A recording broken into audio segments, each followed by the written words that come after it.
Oi, segundo ano, tudo bem?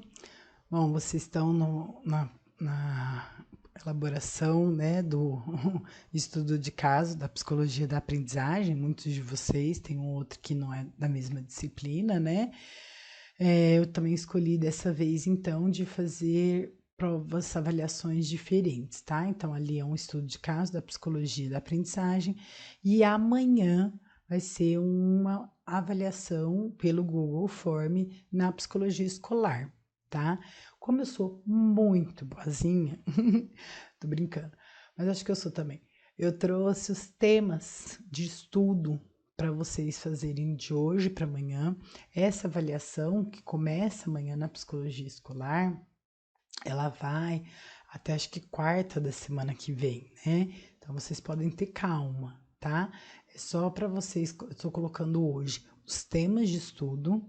Amanhã eu vou disponibilizar de manhã o link do Google Form com a prova para vocês responderem.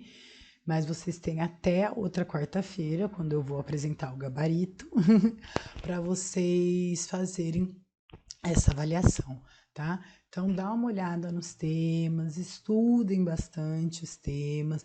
Amanhã, quando abrirem a prova, vocês podem abrir e não responder diretamente, né? Podem esperar e estudar de novo os temas que eu coloquei e a partir daí, no final de semana com calma, responder os temas, tá? Então fiquem tranquilos. Vamos lá, quais são os temas de estudo? Primeiro, são as críticas de Andaló, né, em consideração a psicologia escolar como uma área secundária da psicologia. Lembram da Andaló? O papel do psicólogo escolar, né? Então, ela destaca em relação à história do início do curso no país, o quanto que tinha essa perspectiva de que a área educacional era um desdobramento da clínica. E aí, o que eu martelei lá no começo, com as aulas presenciais, né, é o quanto que essa crítica da Andaló contribuiu com essa atuação direta do psicólogo na área da educação, na área educacional. Né? O psicólogo escolar não é um psicólogo clínico. Lembra? Ele pode ter uma visão de psicólogo clínico, no sentido de observando, levantando características de um aluno que apresenta alguma questão que é trazida de um professor. É importante que ele tenha uma visão clínica, mas ele não vai atuar de forma clínica. Lembram quanto que Andaló destaca isso, né? Quanto que Andaló coloca que é uma atuação na época do começo da formação do curso no país, né, era uma área secundária, né, que a psicologia escolar não tinha tanta importância quanto a clínica, né, tanto que era a reprodução da clínica dentro da escola, e aí que ela tanto critica, a Pato tanto critica e quebra essa ideia de atuação do psicólogo na educação, né, pelo menos pretende-se com isso. Mas o quanto que vocês, então, têm uma relida no texto do papel do psicólogo escolar da Andaló. É um texto curto, tá lá no portal, vale a pena para vocês revisarem para a avaliação, tá bom? A outra tema de pergunta é o Manual de Atuação do Psicólogo na Educação Básica. Lembra, né, que foi em comum, foi feito principalmente pelo CRP de São Paulo, mas em conjunto com todos os CRP e com o Conselho Federal de Psicologia, que tentou trazer aqueles 4 eixos temáticos que são os norteadores da discussão entre psicologia e educação. Então, em conjunto com o papel do psicólogo escolar, como que o psicólogo pode contribuir no âmbito na área da educação, né? Destaque para o terceiro eixo. Lembram que eram 4 eixos? Possibilidades de atuação do psicólogo na educação básica. Foi apresentado os diferentes temas de contribuição do psicólogo na área da educação. Então, podem focar nesse trecho, né? Tá? Nesse eixo, perdão, nessa parte que coloca quais são os temas de atuação do psicólogo na educação básica, tá? É isso que eu quero que vocês estudem, que tem perguntinhas sobre isso na avaliação, amanhã, tá bom? O quanto que o psicólogo pode contribuir no âmbito da organização do projeto político-pedagógico, na revisão do projeto político-pedagógico, quanto que o psicólogo pode contribuir com o processo de ensino e aprendizagem, né, com a formação de professores, né, com a contribuição para a formação da estruturação da base pedagógica da escola, né? O quanto que tem vários temas que podem ser trabalhados pelo psicólogo dentro do âmbito escolar, educacional, tá? Então, é esse tema que eu acho que é interessante de vocês estudarem.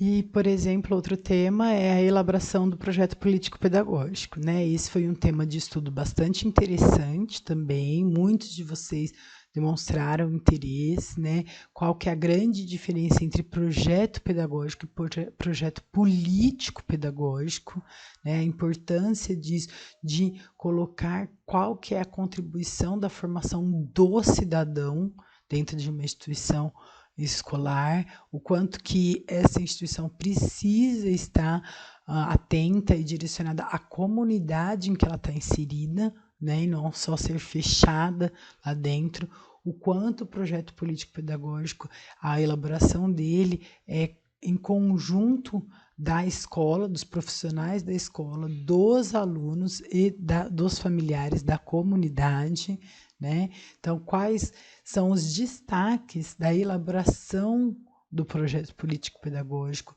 da implementação do projeto político-pedagógico, da disponibilização desse para a comunidade, da revisão do projeto político-pedagógico, né? Quem que faz a revisão, por quanto em quanto tempo que se faz a revisão, né? Então, quem faz a revisão? Todos que tiverem interesse de participar, lembram? Quanto em quanto tempo? De 1 em 1 ano é o ideal, mas cada escola pode fazer a sua organização para ser de 2 em 2, 4 em 4, é o mais comum até, né, que eu coloquei para vocês. Ele deve ser disponibilizado para toda a comunidade, né? Ele deve ser mandado para a Secretaria da Educação, mas só como uma documentação. A Secretaria da Educação também ter acesso ao projeto político-pedagógico, mas não é ela que participa na elaboração, na revisão ou na avaliação do projeto político-pedagógico, não é com esse intuito que é disponibilizado para a Secretaria ou PPP. Tá? Ele é disponibilizado porque ele tem que ser um documento para todos, então para a Secretaria da Educação também, mas é só uma informação, a Secretaria não determina a elaboração, revisão, avaliação do PPP, tá? A educação inclusiva de qualidade, né? Outro tema muito interessante que a gente estudou ao longo do semestre, muitos demonstraram interesse também, né? A gente teve um bate-papo muito interessante, junto com o quinto ano, com uma especialista na aba, né? Na análise do comportamento aplicada, na tentativa de levantar temas importantes também, né? De figura e fundo, expor-se, resguardar-se, quanto que a gente tem que entender e contribuir com a relação entre o aluno, entre o sujeito com necessidades especiais, o atípico, perdão, e o típico, né? Que tenham uma colocação, que tenha uma abertura para essa interação, né? E até um dos temas também importante para vocês estudarem é o quanto que a educação inclusiva de qualidade, como que o psicólogo escolar pode colaborar com a implementação da escola para todos, sendo essa feita de qualidade desde a educação infantil.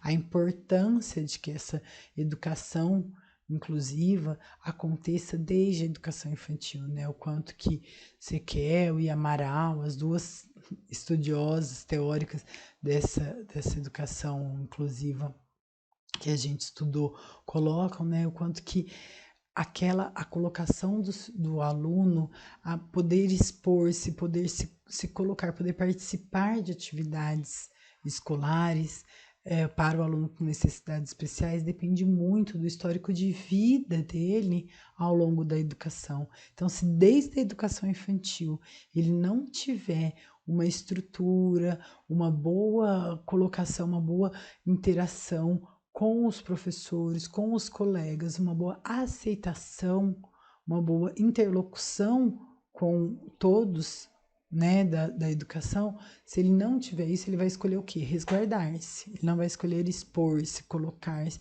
E aí, essa educação inclusiva, ela vai ser só a de fachada, né? Só a colocada como se ela fosse a forma de atender a lei, mas não de educação para todos, né? E uma educação para todos de qualidade, não para atender esse objetivo principal da educação, mas só uma lei de que todos podem ingressar na escola. Mas isso é um inclusivo que, na verdade, ele é pejorativo, ele não é verdadeiro, né? Ele não é de qualidade, ele é colocado ali dentro, é um inclusivo exclusivo, na verdade, né? Ele é colocado ali dentro, mas ele não está incluído, ele não faz parte dos alunos, da comunidade daquela escola, né? Então, essa é uma questão bem interessante de vocês darem uma estudadinha, tá?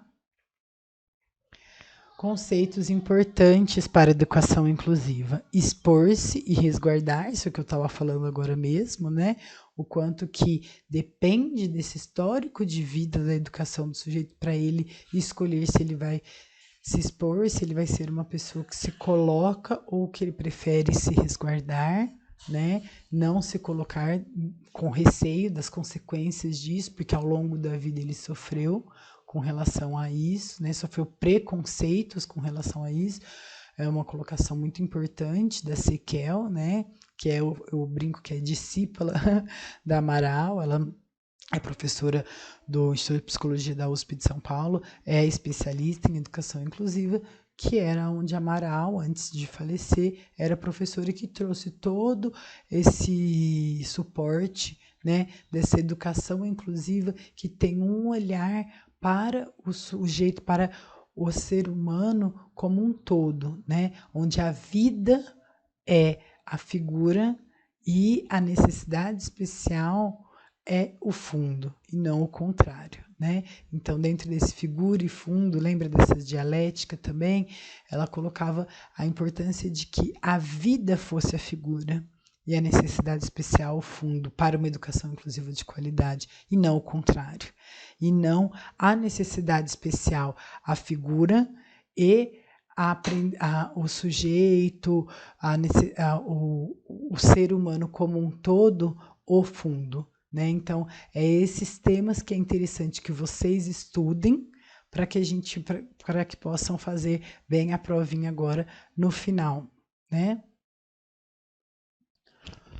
Outro tema muito importante que a gente estudou também é o fenômeno bullying, né? Destaque para os personagens desse fenômeno, né? Então, a vítima típica, aquele tímido, mais receoso, que não se expõe, né? Que é colocado como um bode expiratório, né? Então, é essas características que é importante de vocês estudarem, né? A vítima provocadora é a vítima que ela dispara no outro a intenção, ela provoca o outro e ela não dá conta de continuar com esse outro, com a reação desse outro diante dela. Então, ela tem essa provocadora, ela tem, não como a típica, uma forma inibida, mas, né, uma pessoa mais introspectiva, não. Ela é mais expositiva, ela é mais interativa socialmente, mas ela dispara no outro, ela provoca no outro sentimentos de não aceitação, de provocação mesmo, e que acabam desencadeando a agressão, né, a atitude ofensiva do outro. Não que isso justifique, mas é só uma explicação de modelos diferentes de vítimas, lembram? A vítima agressora, né, ela tenta em outras situações, ela é vítima em uma situação, ela é agressora na outra. né? Então, ela também, ela entra nesses dois âmbitos. Em algumas relações, em algumas situações, ela é vítima, em outras, com outros colegas, ela reproduz aquilo e ela é agressora, tá? O agressor é alguém que acaba reproduzindo alguma coisa que acontece na família, ele tem um modelo assim, ele não consegue lidar com frustrações dele, com questões pessoais dele, e ele desconta e ele descarrega isso, né, em atitudes com o outro para negar o que ele tem com ele mesmo, né, na história de vida dele mesmo. Então, essas são características importantes do agressor. O espectador são todos que não são nem vítima, nem agressor e que tentam ao máximo não se envolver, né? Eles olham, mas eles não contam, eles não falam nada, né? Tanto que no projeto de tentar diminuir, de tentar sanar situações de bullying dentro da escola, com o espectador, lembra que eu falava que a gente trabalha mais, né? Que se espera que trabalhe mais, porque muitas das situações dos fenômenos são por debaixo dos panos, não é tão fácil dos professores, dos educadores verem essas situações, né? É mais entre as vítimas, e o espectador é que vai ver, que vai poder trazer isso para tentar resolver, né? Ou tentar resolver até na hora entre os colegas, mediar, é trabalhar e estruturar o espectador para que ele não seja passivo e só espectador, mas que ele venha em conjunto de tentar auxiliar e contribuir com os colegas que estão sofrendo situações de bullying, tá? Aí tem um estudo interessante, né, do fenômeno bullying que a gente fez também, que é o plano de prevenção e de combate ao fenômeno, como que o psicólogo escolar deve se preparar para diminuir os casos de bullying na escola, né, e como elaborar uma equipe de apoio, e que também outra possibilidade é de combate à ocorrência do fenômeno, né, é tentar diminuir, ele nunca vai deixar de existir, elaborar essa equipe de apoio que pode contribuir com essa diminuição, né, do fenômeno, mas ele sempre vai acontecer. Então, quando ele acontece, como combater as situações específicas, né, que aconteceram. E a última coisa, a partir do decreto da lei de psicólogo e assistente social como profissionais necessários na educação básica, como o psicólogo pode contribuir com a superação das grandes amarras que os sujeitos têm ao se encontrar em situação de vulnerabilidade social, tá? Então, como que a gente pode, quem for trabalhar numa escola em situação de vulnerabilidade, o quanto que a gente pode levantar, quais são as demandas dessa escola, quais são as dificuldades, qual é a comunidade em que essa escola está inserida, o quanto que a gente consegue trazer essa comunidade com parceria com os profissionais, em parceria com os profissionais da escola, para tentar ao máximo melhorar o básico da qualidade de vida dos alunos, para que possa estruturar uma possibilidade, uma oportunidade de mudança de vida, tá? Esse é o último tema que a gente estudou. Esses temas que eu coloquei, alguns pontos importantes para vocês estudarem, e amanhã terá a prova já disponibilizada, vai ficar uma semana para vocês responderem no Google Form, tá? Hoje à noite, no Google Sala de Aula, qualquer dúvida que vocês tiverem, eu também estou à disposição para esclarecer as dúvidas, tá bom, pessoal? Ótimo, bom estudo para vocês. Qualquer dúvida, até mais tarde no Google Sala de Aula. Beijão, tchau, tchau.